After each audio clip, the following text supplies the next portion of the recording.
بسم اللہ الرحمن الرحیم۔ السلام علیکم، میں ہوں امشری عارف حمید بٹ۔ پاکستان کے حالات سے توافقہ آج اہم ترین خبر ہے۔ دنیا میں جہاں آئین اور قانون کی حکمرانی نہ ہو تو امیونٹی اس طرح نہیں ہوتی، قانون کے مطابق کاروائی ہوتی ہے۔ فون کال لیک، وزیر اعظم کو پھانسی دینے کا فیصلہ۔ انسانیت کے خلاف جرائم کے مقدمے میں سابق وزیر اعظم بنگلہ دیش شیخ حسینہ واجد کو سزائے موت سنا دی گئی۔ سابق وزیر اعظم بنگلہ دیش حسینہ واجد کو انسانیت کے خلاف جرائم کے مقدمے میں سزائے موت سنا دی گئی۔ شیخ حسینہ واجد کو ان کی غیر موجودگی میں سزا سنائی گئی ہے۔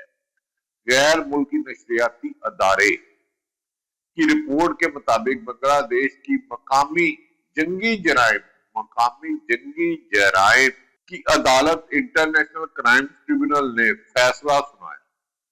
بنگلہ دیش عدالت نے فیصلے میں کہا کہ لیک فون کال کے مطابق حسینہ واجد نے مظاہرہ کرنے والے طلبہ کے قتل کے احکامات دیے۔ ملزمہ شیخ حسینہ واجد نے طلبہ کے مطالبات سننے کی بجائے فسادات کو ہوا دی۔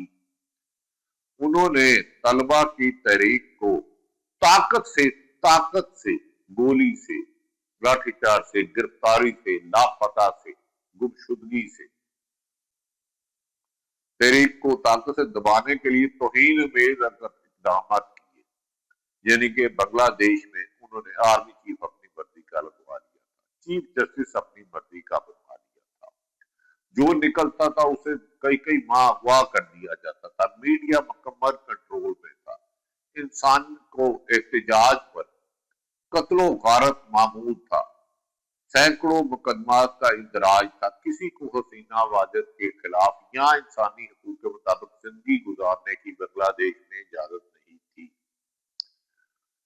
یہاں یہ دلچسپ بات یہ ہے کہ انٹرنیشنل کرائم ٹریبونل ICT 2010 میں 1971 کی جنگ کے دوران پیش آنے والے مظالم کی ذمہ داروں کا احتساب کرنے کے لیے بنائی تھی۔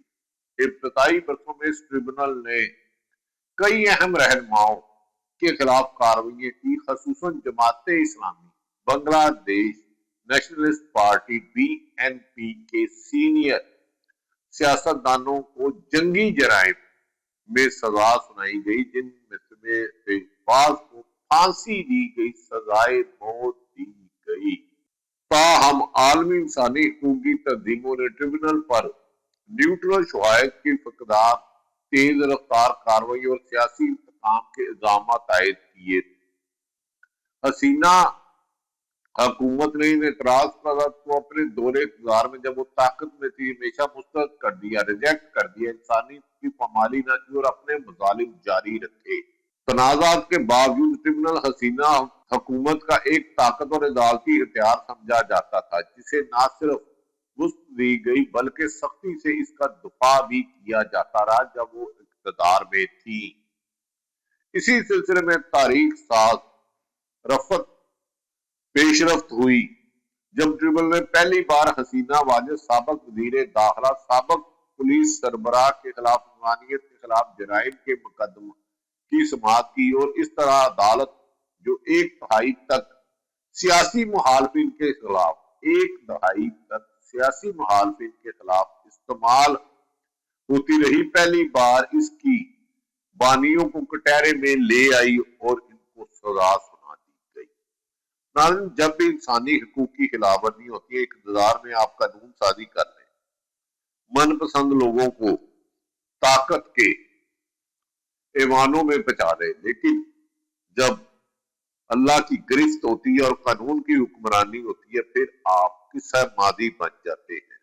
ناظرین، حسینہ واجد کے خلاف انسانیت کے خلاف جرائم کے کیس میں 3 رکنی ٹریبونل نے اس کیس کو سنا اور 450 صفحات پر مشتمل فیصلہ تحریر کیا۔ عدالت نے 3 مقدمات میں سابق وزیر اعظم، جنہوں نے